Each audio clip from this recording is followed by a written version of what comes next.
The print के YouTube channel को subscribe करें और ताज़ा अपडेट्स पाने के लिए बेल आइकन दबाएं। सबसे पहले उन सबका शुक्रिया जिन्होंने द प्रिंट को सब्सक्राइब किया हुआ है। आप भी जानते हैं कि अच्छी पत्रकारिता तभी सस्टेन कर पाती है जब उसे आप जैसे पाठकों का साथ मिलता है। लेकिन जिन लोगों ने सब्सक्राइब नहीं किया हुआ है उनसे मेरी दरख्वास्त है कि द प्रिंट को सब्सक्राइब करें। हेलो नमस्ते, मैं हूं ज्योति यादव और आप देख रहे हैं द प्रिंट की एक खास series page Turner, non fiction और पॉलिटिकल किताबों का एक अड्डा। हर हफ्ते जहां हम बात करते हैं किसी नई किताब की। और इस बार की हमारी किताब क्या है? सरदार पटेल, जिनके प्रधानमंत्री बनने को लेकर और मुस्लिमों के प्रति उनके नज़रिए को लेकर काफ़ी कुछ कहा जाता है। तो आज की हमारी किताब भी उसी पर आधारित है। किताब का नाम है सरदार पटेल और भारतीय मुसलमान।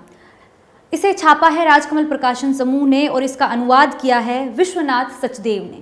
इसे लिखा है मशहूर इतिहासकार और इस्लामिक स्कॉलर रफीक ज़करिया ने। किताब देश के पहले गृह मंत्री लौह पुरुष सरदार वल्लभ भाई पटेल पर चस्पा किए गए मुस्लिम विरोधी टैग की पड़ताल करती है। इसके लिए उन्होंने पटेल के तमाम बयानात, राजनीतिक जीवन के ज़रूरी घटनाक्रमों और दूसरे कई महत्वपूर्ण किताबों व दस्तावेजों को अपना आधार बनाया है। हाँ, आगे बढ़ने से पहले आपको बता दें कि रफ़ीक इस नतीजे पर पहुंचे थे कि देश के विभाजन के दौरान हिंदू शरणार्थियों के साथ हो रहे अत्याचारों की वजह से पटेल के हिंदू समर्थक रुझान सामने आए थे, लेकिन इस बात का भी प्रमाण नहीं मिलता है कि उनके भीतर भारतीय मुसलमानों के खिलाफ खड़े होने की कोई प्रवृत्ति थी। डॉक्टर रफ़ीक 20 से ज़्यादा किताबें लिख चुके हैं। 1962 में वो सक्रिय राजनीति का हिस्सा बने थे। उसके बाद प्रधानमंत्री के विशेष दूत के तौर पर 1984 में वो कई इस्लामिक देशों के महत्वपूर्ण दौरों पर भी गए। संयुक्त राष्ट्र में उन्होंने 3 बार भारत का प्रतिनिधित्व किया। उनका निधन 2005 में ही हो गया था, लेकिन उससे पहले 1996 में आकाशवाणी द्वारा पटेल की स्मृति में हर साल आयोजित किए जाने वाले भाषण में उन्होंने 1-1 घंटे के 2 व्याख्यान दिए थे। ये किताब उन्हीं व्याख्यानों पर आधारित है। तो वो क्या घटनाएं थी जिनकी वजह से पटेल पर मुस्लिम विरोधी होने के आरोप लगते रहे? दिसंबर 1948 में जयपुर में कांग्रेस अधिवेशन में पटेल ने पाकिस्तान को चेतावनी देते हुए कहा था कि अगर उसने हिंदू शरणार्थियों को भारत भेजना बंद नहीं किया तो हमारे पास भी उतने ही मुसलमानों को भेजने के अलावा और कोई विकल्प नहीं बचता है। इसके बाद पटेल के विरोधियों ने उनकी आलोचना करनी शुरू कर दी कि वो भारतीय मुसलमानों के दुश्मन हैं। लेकिन पंडित नेहरू ने पटेल को समर्थन देते हुए कहा था कि पटेल की ये चेतावनी पाकिस्तान के लिए थी, ना कि भारतीय मुसलमानों के लिए। रफ़ीक बताते हैं कि इससे पहले भी जनवरी 1948 में लखनऊ में पटेल के एक भाषण से मुसलमान क्षेत्रों में खलबली मच गई थी और इस भाषण को मुसलमानों पर आक्रमण की घोषणा मान लिया गया था। राष्ट्रवादी मुसलमानों ने इसकी शिकायत महात्मा गांधी से भी की थी। लेकिन रफ़ीक इस भाषण का कॉन्टेक्स्ट भी बताते हैं कि पटेल ने जो बातें कही वो इसी शहर में दिसंबर 1947 को हुए मुसलमानों के एक सम्मेलन की प्रतिक्रिया थी। उस वक्त मुसलमानों ने भड़काऊ भाषण दिए थे।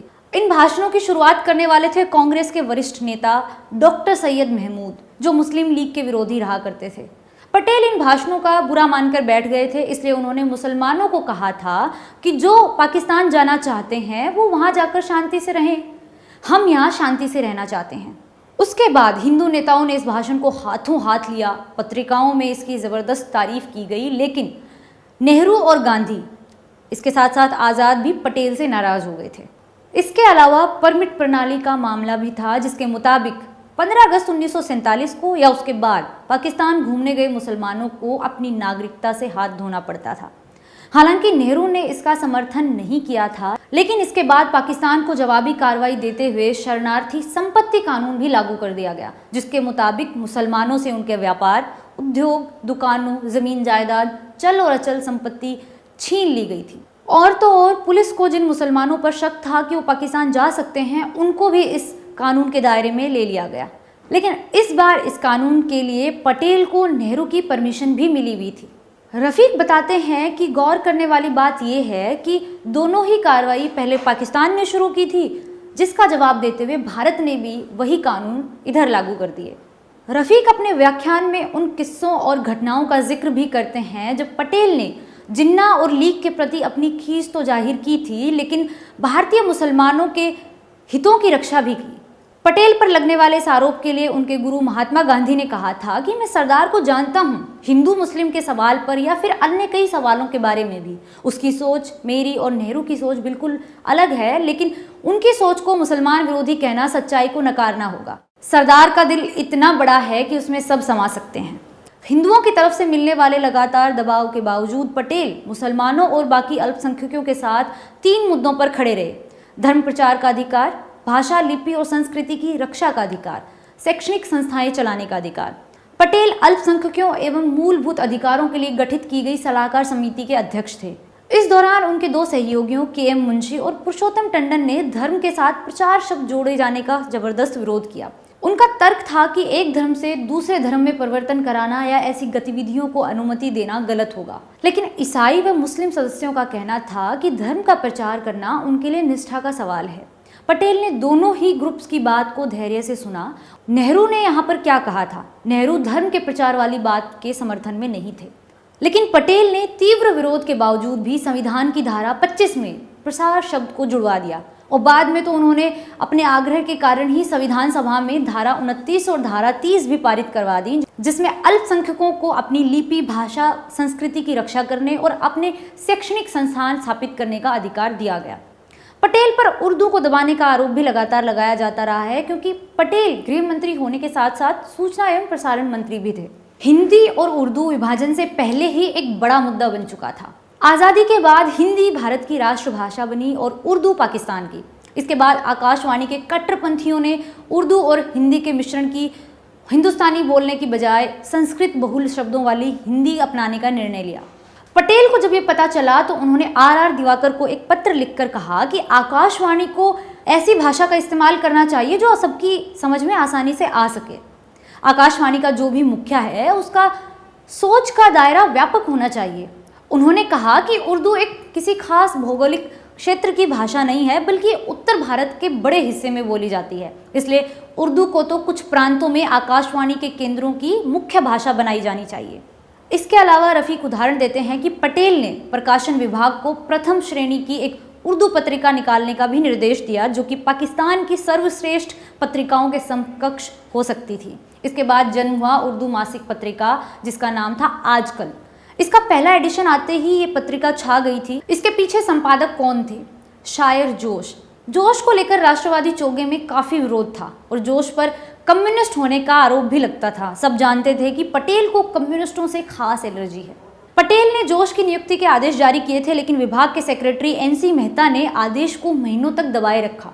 जब पटेल ने पूछा कि पत्रिका का क्या हुआ, तो सेक्रेटरी का जवाब ना सुनकर वो बहुत गुस्सा हुए थे और बाद में उन्होंने जोश की नियुक्ति तो की, लेकिन सेक्रेटरी को भी अपना पद गंवाना पड़ा। बी शंकर के हवाले से रफीक ये भी बताते हैं कि एक रात पश्चिमी दिल्ली की निजामुद्दीन औलिया दरगाह पर रक्षा के लिए पटेल भागे गए थे। उन्हें पता चला था कि कुछ बदमाशों ने उस पर कब्जा कर लिया है। पटेल लगभग 1 घंटे तक वहीं रुके रहे। इसके अलावा उनके साथ काम कर चुके कई वरिष्ठ अधिकारियों ने बताया है कि विभाजन के लिए वो मुस्लिमों को दोषी तो मानते थे, लेकिन उन्हें बिना मतलब के सताने वाले हिंदुओं को बख्शा भी नहीं। दिल्ली के पहले चीफ कमिश्नर की नियुक्ति भी पटेल ने ही की थी और उनका नाम था खुर्शीद आलम। पटेल के आखिरी दिनों के बारे में रफीक उदाहरण देते हैं कि मद्रास उच्च न्यायालय के जस्टिस बशीर अहमद को भारत सरकार ने उच्च न्यायालय का स्थायी न्यायाधीश प्रस्तावित किया था, लेकिन उच्चतम न्यायालय के मुख्य न्यायाधीश कानिया ने इस प्रस्ताव को अस्वीकार कर दिया था। जब फाइल PM नेहरू के पास पहुंची तो वो गुस्सा हो गए। उन्होंने पटेल को कानिया के इस व्यवहार की आलोचना करते हुए एक पत्र लिखा था। उन्होंने कहा था कि क्या इस तरह का गलत व्यवहार करने वाला व्यक्ति भारत की न्यायपालिका का मुखिया हो सकता है? पटेल ने नेहरू के इस पत्र का जवाब देते हुए बताया था कि उन्होंने गृह सचिव HVR अयंगार को निर्देश दिए हैं कि कानिया के इस फैसले की अवहेलना करते हुए जस्टिस बशीर अहमद की नियुक्ति की जाए। तो हिंदू धर्म को लेकर पटेल के विचार क्या थे? जनवरी 1949 में पटेल ने सार्वजनिक घोषणा की थी कि हिंदू राज की बात करना मूर्खतापूर्ण बात करना है। उनके हिसाब से ये विचार भारत की आत्मा की हत्या कर देगा। पटेल ने बाल विवाह का भी विरोध किया था और हिंदुओं की भर्त्सना की थी। कहा था कि मैं ऐसा कानून बनाऊंगा कि इस तरह की शादियों का नाटक रचाने वाले माँ बाप और पंडितों को ही गोली मार दी जाए। कुछ लोग धर्म संकट में है का नारा भी लगा रहे हैं। जब अज्ञानी, निर्दयी पंडित और माँ बाप ऐसी तथाकथित शादियों का जो बोझ है वो समाज पर डालेंगे तो धर्म तो संकट में आएगा ही। वैसे इतनी ही कड़ाई से उन्होंने पर्दा प्रथा का भी विरोध किया था, जो मुख्यतः मुस्लिमों में प्रचलित थी। उन्होंने पूछा था कि क्या आप लोगों को लज्जा नहीं आती है कि आपकी औरतें पर्दे में रहती हैं? आखिर ये औरतें कौन हैं? आपकी माताएं, आपकी बहनें, आपकी बीवियां। और जाते जाते पटेल के बारे में एक रोचक किस्सा। वो बोलते बहुत कम थे लेकिन ह्यूमरस थे। विभाजन को लेकर उन्होंने गांधी को एक पत्र लिखकर जिन्ना के बारे में आगाह किया था। बापू, आपको पुरानी कहावत याद दिलाऊं, प्यार के मामलों में कम प्यार करने वाले का ही पलड़ा भारी रहता है। और जब गांधी ने पत्र पढ़ा तो वो खूब हंसे। अगर आपको हमारा ये सेगमेंट अच्छा लगा तो हमें कमेंट सेक्शन में बताएं कि आप किस किताब का रिव्यू हमसे चाहते हैं। हम नॉन फिक्शन और पॉलिटिकल किताबों का रिव्यू ज़रूर करेंगे। इस वाले वीडियो को शेयर करिए, सोशल मीडिया पर दी प्रिंट को फॉलो करिए। मैं ज्योति यादव, दी प्रिंट।